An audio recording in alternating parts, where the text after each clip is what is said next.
के मनोवादी जान शूद्र निकल करके आ रहे हैं, अपने घरों में घुस जाते थे कि इनकी परछाई न पड़ जाए। कमर में झाड़ू, गले में हडिया, अपने पग चिन्ह मिटाते चले जाओ। ऐसी हालात थी मनु महाराज की शासन में। और कहा ढोल कमार शूद्र, शूद्र हम सब जितने भी हैं, ब्राह्मण क्षत्रिय वैश्य को निकाल करके हम सभी शूद्र ही तो हैं। सबको बता दिया कि ये भी डंडा के अधिकारी हैं।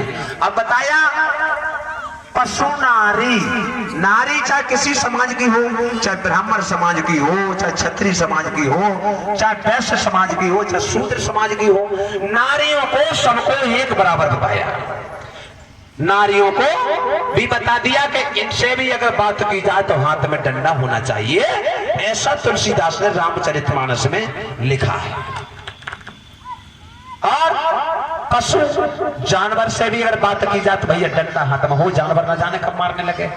इसीलिए और लिखा था इन लोगों ने बताया,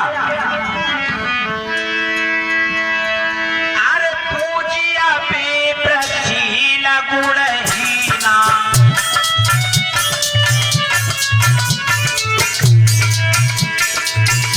मैं किसी की बुराई नहीं करता, क्योंकि ये किताबों में लिखा है और मैंने पढ़ा है, बुराई किसी की नहीं है।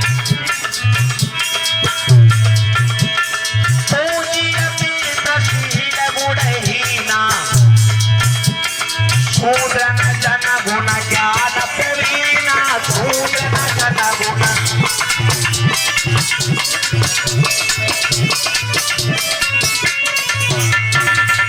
बताया है पूज्य पे प्रशील गुणहीना, शूद्र न जन गुण ज्ञान प्रवीणा।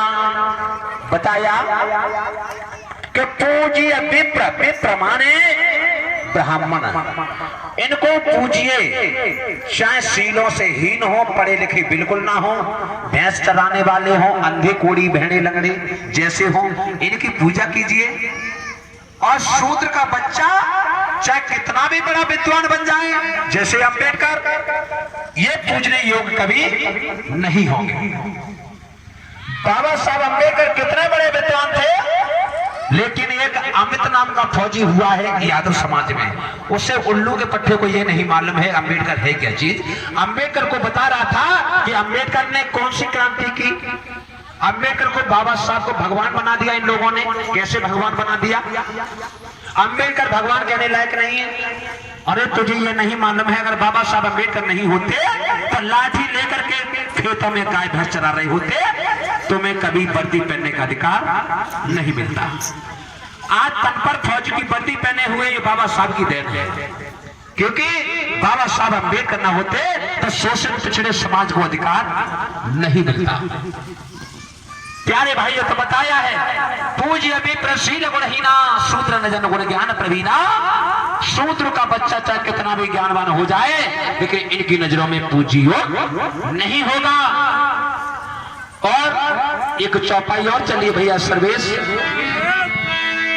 एक चौपाई चल रही है जिसे लोगों ने सुना है। क्या लिखा है मालूम? अरे कर्म प्रधान विश्व रचिता था,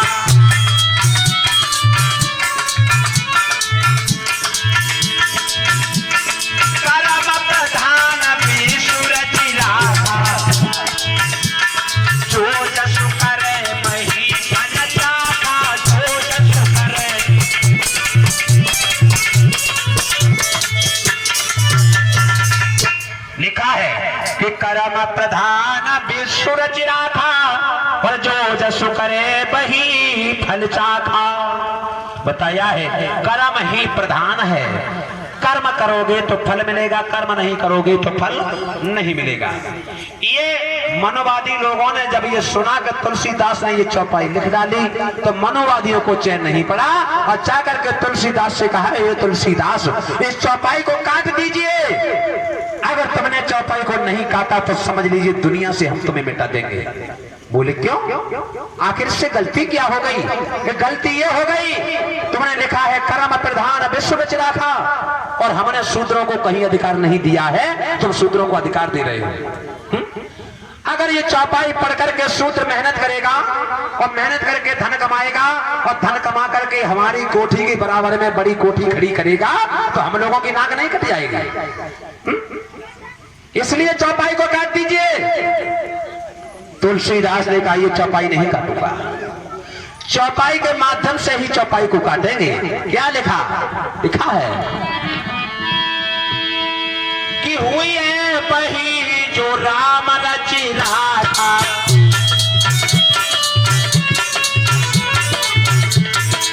दूसरी चौपाई लिख डाली, हुई है वही जो राम रची रहा था, करे करे तर कमढ़ावा उतारा, करे करे तर को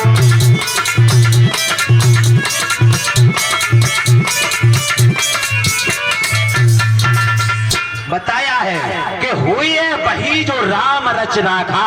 हमारे अंदर राम पैदा कर दिया, भगवान पैदा कर दिया कि शूद्र का बच्चा चाहे जितना भी धन कमा ले, लेकिन जब तक भगवान की मर्जी नहीं है उसका धन एक ही दिन में सफा हो जाएगा। ये भगवान हमारे अंदर बैठा दिया।